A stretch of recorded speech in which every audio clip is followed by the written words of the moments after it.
Money treats you the way you treat money to treat you.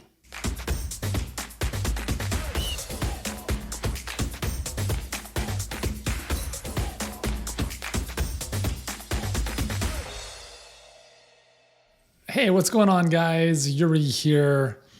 All right, welcome. We're going to be talking about some mindset, some money mindsets specifically in this live. I'm going to walk you guys through hopefully some nuances that are going to help you with getting this guy dialed in so you can make some more of this and help some more people in the process.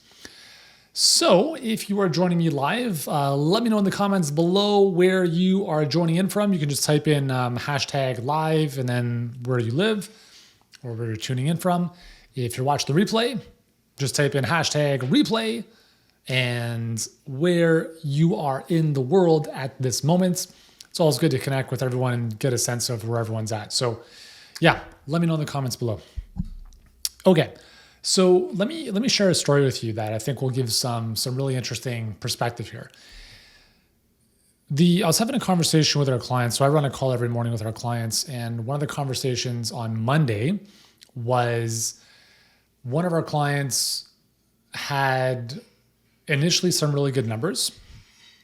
So the first part of her pipeline, she's getting calls booked for a good amount. Her lead cost was really good.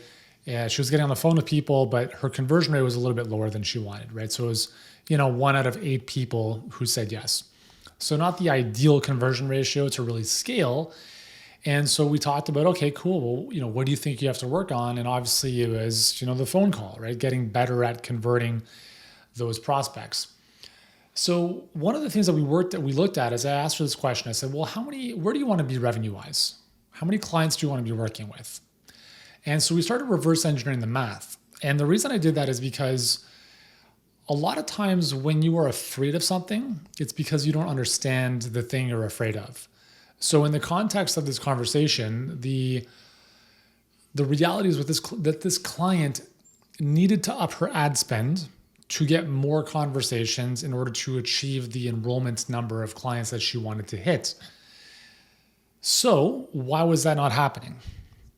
Again, that's why this thing comes in.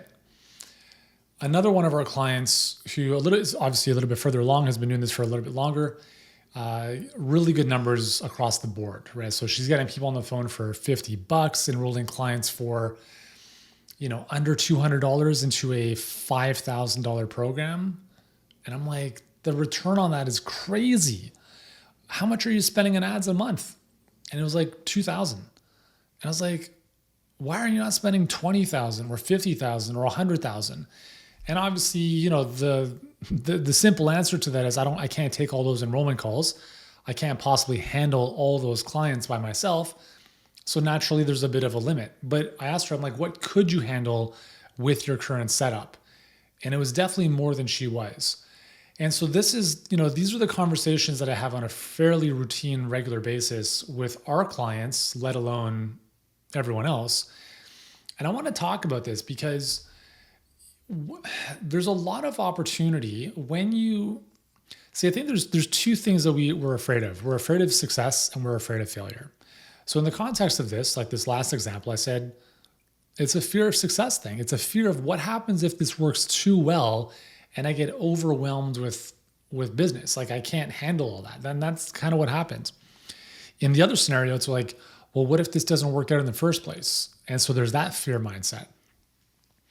So how this shows up is, it's not just with money, but it shows up in money in a very specific way.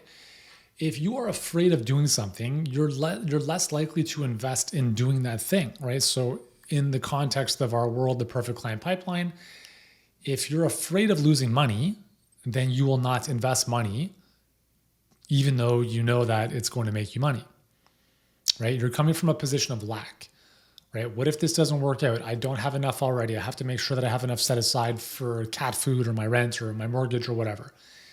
It's coming from that place of lack. In this world, in this universe, there's only two things. There's what you want and the absence of what you want. If you have read my book, which is right there, Mind Floss, Tremendous book. If you haven't read it, go to mindflossbook.com or grab it on Amazon. It's really important you read that book. And it's a book I've written first and foremost for my clients, second for my kids, third for myself. It's going to walk you through some really important lessons. And one of those lessons is what we're talking about here is how do you shift from lack to abundance? Because if we consider the universe as a relationship, okay? So let's say that you're in a relationship with someone else, or you're interested in pursuing a relationship with someone else, and you come across as that really desperate, needy, clingy person. That's a very repelling energy. That's an energy that smells of neediness. And we all have been there. Like either we've been that person or we've been on the receiving end of that person. And it doesn't work out very well, right? And the reason for that is because it always comes from a place of desperation and lack. And if we consider the universe or the higher power as a relationship, if we are approaching that energy from a place of, I don't currently have what I want, I need it, the universe is going to be like, dude, get away from me, man. That's not the energy that's going to get what you want. So you want to think of, your water bottle, okay? So if this is a water bottle, this is your cup. You have to, and this is the trick, right? Like you have to come from a place where your cup is already full. Because unless your cup is already full, you're usually going to be coming from a place where the cup is not full. And if you're coming from a place where your cup is not already full, then you'll never be where you want to be because you're not already there. And I know this sounds like a big mind kind of enigma. In order to get what you want, you have to think and energetically be at the place where you already want to be as if you're already there now. Stated otherwise, act as if. It's not about, pretending or trying to be false or whatever.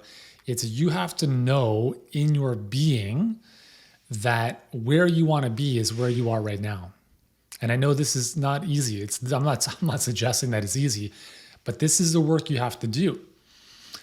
Going back to, some of the work we do with our clients. We have seen this so many times.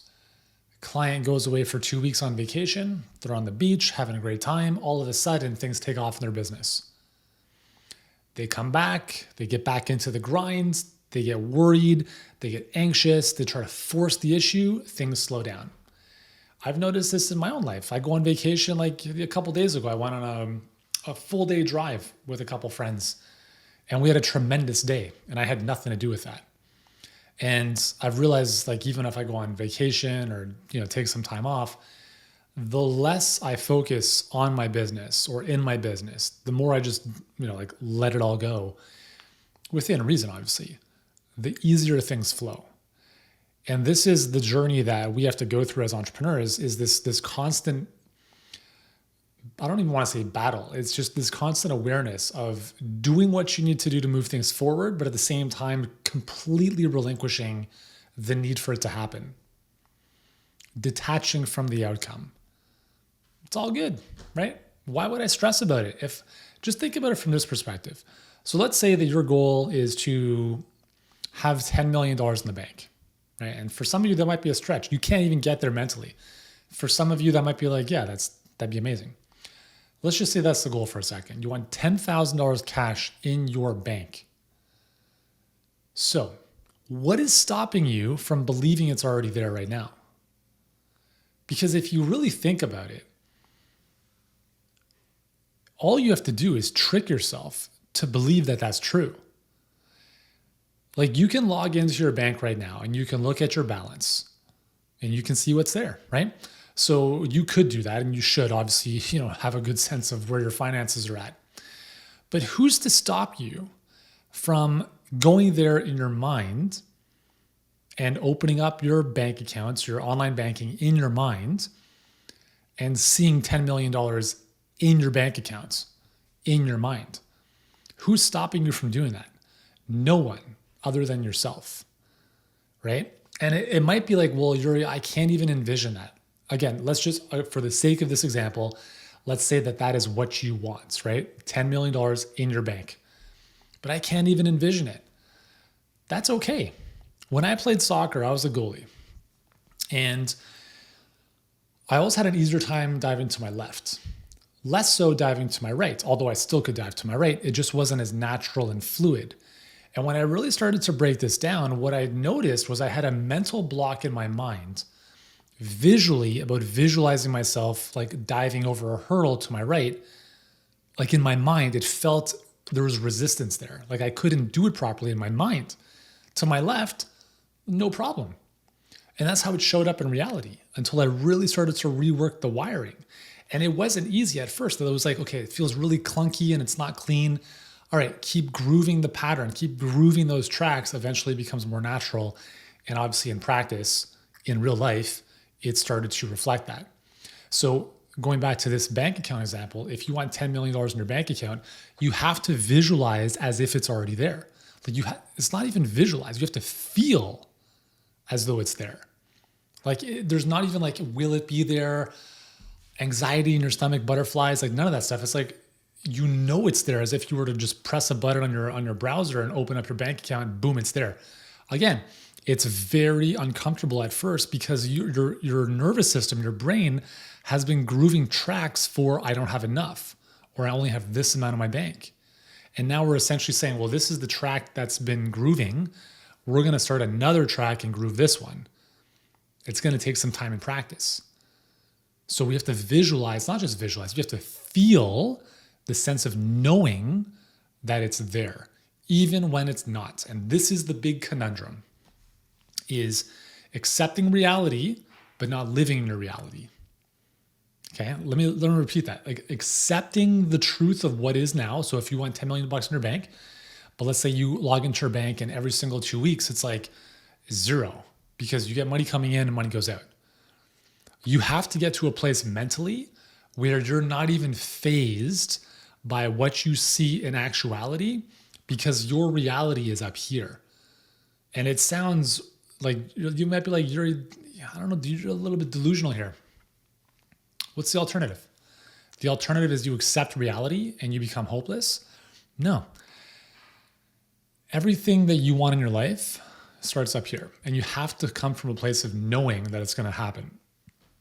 And the cool thing is that the more you're able to make the connection between stuff you want, or things, experiences, whatever, you understand that they start up here and you start to see them materialize in your life. You start to recognize that you build confidence. You build this sense of knowing that everything you want is going to happen. And if you've read Mindfulness, I share a couple stories in there about how this has happened in my life. And I'm not some special snowflake. Like I've just committed to this process and it never ends. Like it never ends. I'll give you 2 examples. So last week I'm on a call with my team. We've been dealing with this, trying to figure out this custom solution for Stripe. And I realized I'm like, after Stripe being very unhelpful, even though they were trying to be helpful for like a month, I'm like, we need a coder. We need a developer who can custom do this thing.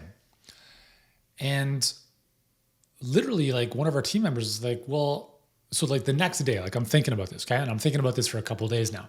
The next day we're on a team call. One of our team members is talking about how, you know, they're living out in Portugal. They have to come back to the States because her husband just got a job and they require him to be back in the States.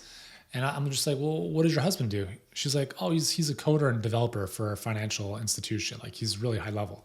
I was like, do you think he might be able to have a look at this? And she's like, yeah, for sure. Next day, he's on the call with our tech guy and that's come about. And now we have a really great solution. And so this is an example of how powerful things get in your life when you can almost instantaneously manifest things. There's plenty of examples in my life, and I'm not sharing this to brag. There are examples in your life if you tune into them, if you are aware of them. And once you have experienced a few of these or many of them, it becomes a really great place because now you become this like incredible manifester to understand, to know that if you want something, like the simple act of you desiring it and here's the key, like the knowing that it's going to happen is when it comes about. So when we come back to your money mindset, right? Lack, shift into abundance. The first most important thing you have to understand is you always have to come from a place where your water bottle, your cup, is always full. Always. Because like attracts like. You can't get more water from an empty cup. Energetically, you have to come from a place where you have more than enough. And when you come from that place of abundance, more abundance flows to you. Like no one goes from a place of scarcity, poor mentality to all of a sudden becoming wealthy and having their shit figured out. It doesn't happen like overnight. Like you have to go through a journey. You have to go through the spiritual growth, the personal development, all that kind of stuff. So that's the first piece to this is you have to you have to tend to your own garden being up here. If you do not tend to it, the weeds will take over and nothing else. The tactics, the strategies, none of that stuff matters until this stuff is dialed in. Okay? Because how this shows up is, let's say in our example, you have a perfect client pipeline, your numbers look amazing, you have an inflow of leads, people booking calls, and all of a sudden you turn your ads off. Like, what the hell's going on here? Oh, like this starts getting in the way, right? What if people say no? What if I have too many clients? What if this happens? What if someone sues me? Which, by the way, in my 20 plus years has never happened, serving almost 1 million people. Don't worry about it, okay? All of this stuff gets in our head and we start to get freaked out. And you can never achieve a level of success when you're coming from that place of worry and anxiety. So it's a really simple scale, guys. If you think of a spectrum, on one side you have doubts. Okay, so doubts. I don't know if this is going to work. What if it fails? That feeling inside of you of like the knots in your stomach. On the other side of the spectrum, the complete opposite end of the spectrum is knowing. Is like the sense of you go to bed at night, you sleep peacefully, you wake up in the morning, you work with flow, you start your day with just like the sense of everything amazing that's coming into your life. Those are the two options you have, okay? And there's all sorts of other little emotions in between there. But if you don't have what you want, it's either because you're not doing anything, or if you are, there's doubt in the way. Okay? So if you have any level of dissatisfaction in your life with respect to your current situation, whether it's your business, the number of clients you have, the amount of money you make, whatever it is, you have to check in with yourself every day. Because if you are feeling these moments on the average, if the majority of your feeling is anxiety and doubt, it's impossible for you to achieve abundance. It's impossible. It's a complete opposite energy.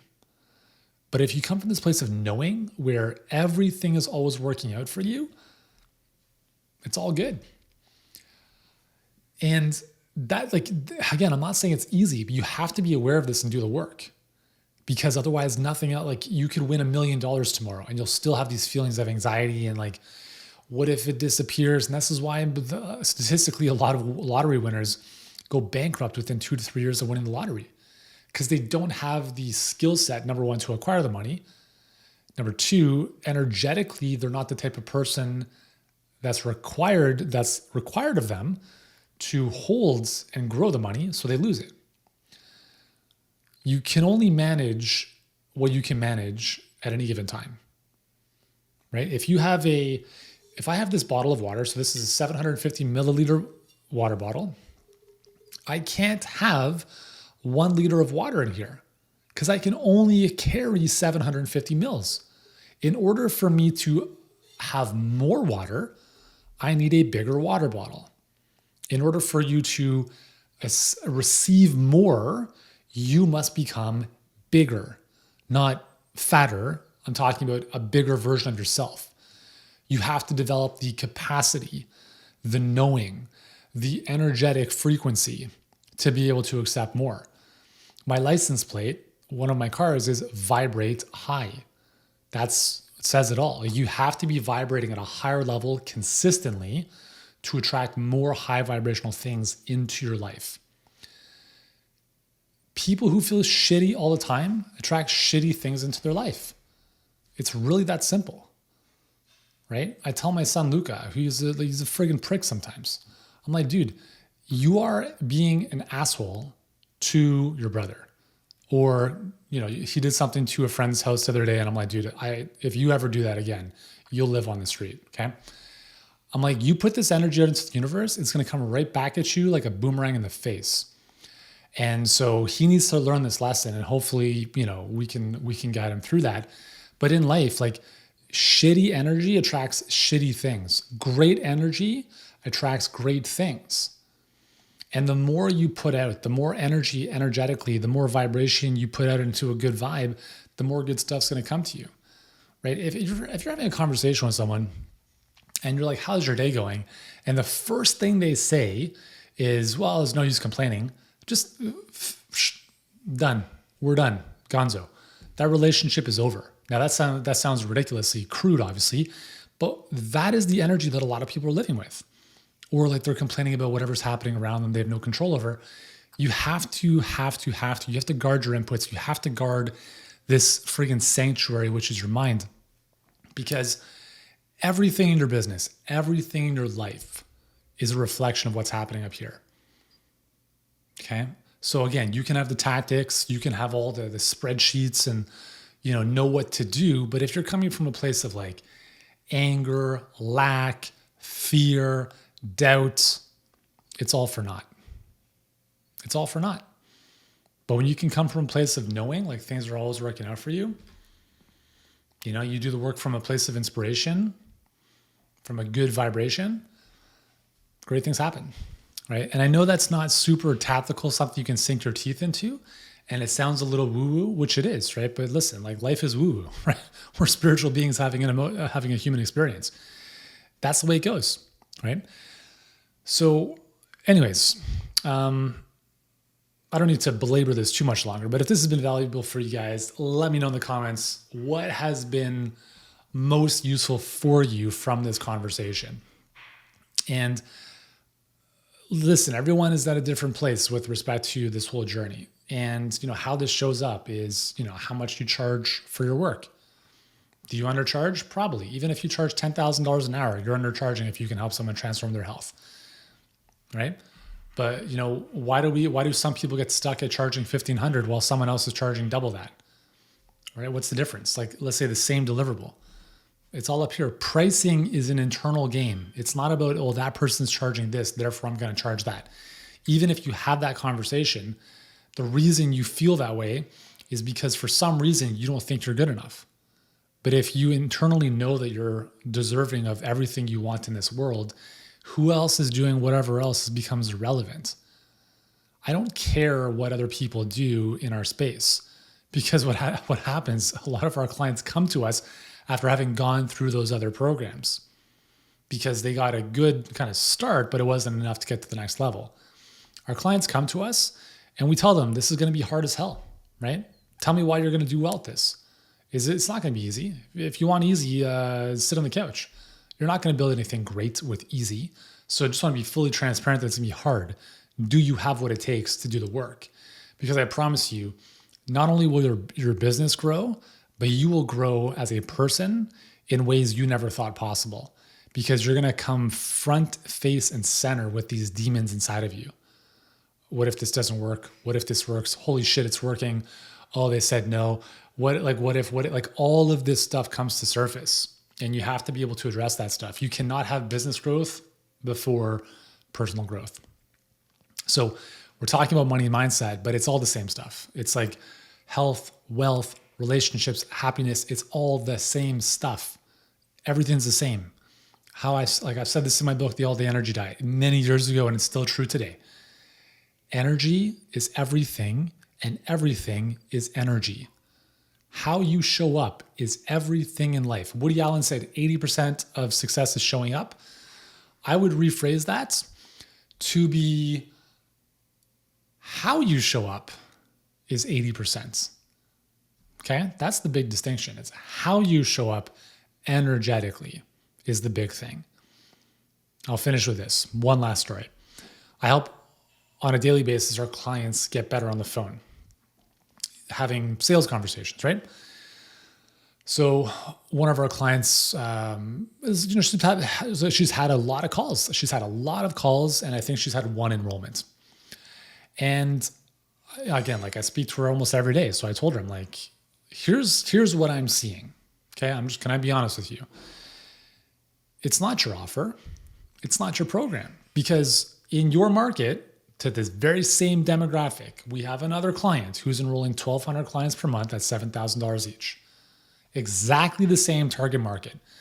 0 clients coming in, 1,200 clients at $7,000 a piece coming in. Big difference, okay? What's the difference? Now, there's probably a few things, but I said to her, listen, what I'm getting, and I observe her role plays and I see how she shows up on the calls, and I said, listen, it's an energy thing. I just don't feel you're convicted. I don't feel you have the 1,000% conviction that other people are going to pick up on and be like, man, like I got to work with this person. I don't think you're there yet. And I think that's the big thing. So I said, listen, like there's no tactical thing to do here other than getting your energy in check, raising your vibration, showing up in a way that is 1,000% conviction with 0 doubt. Because if someone speaks with you on the phone or on Zoom and they sniff, even subconsciously, a shadow of a doubt in your ability to help them, they're not going to work with you. It's really simple. 2 conversations I had last week. One with someone we just hired. He said, full transparency, I'm also considering possibly working with another company. I said, that's fine, right? I'm sure they're nowhere near as good as we are. And that's an obvious thing for me to say. And I told him, he's like, do you mind if I have 2 weeks to think about this? I said, you have 2 days. That's exactly what I said. I said, you have 2 days. Word. The next morning, he signed the offer letter to join us. I didn't waver in the slightest. I know we're the best. No one even comes close to us. All right, Yuri, that sounds pretty narcissistic and egotistical. It might be. I'd rather that than like, oh, I don't know if we're good enough. No, like forget about it. Second thing, I had a conversation with a client we're looking to do some partnership with.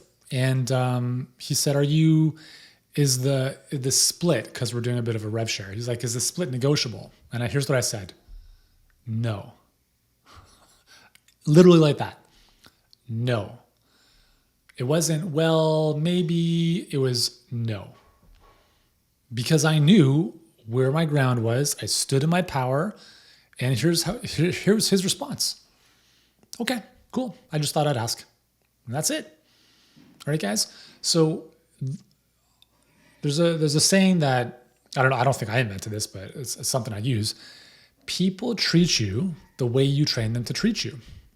The universe treats you the way you train the universe to treat you. Money treats you the way you treat money to treat you. Everything is energy. Energy is everything. People, dogs, money, stuff in life, all of that is a reflection of your standards. All of that is a reflection of your energy. All of it is a reflection of how you show up on a daily basis. It's all the same thing. All of it. Okay? So with that said, I'm going to shut this down. I hope this has been helpful for you. If you've enjoyed this, again, let me know what you found most useful in the comments below. Thank you guys for tuning in. Hope you've enjoyed this one, and I'll see you guys soon.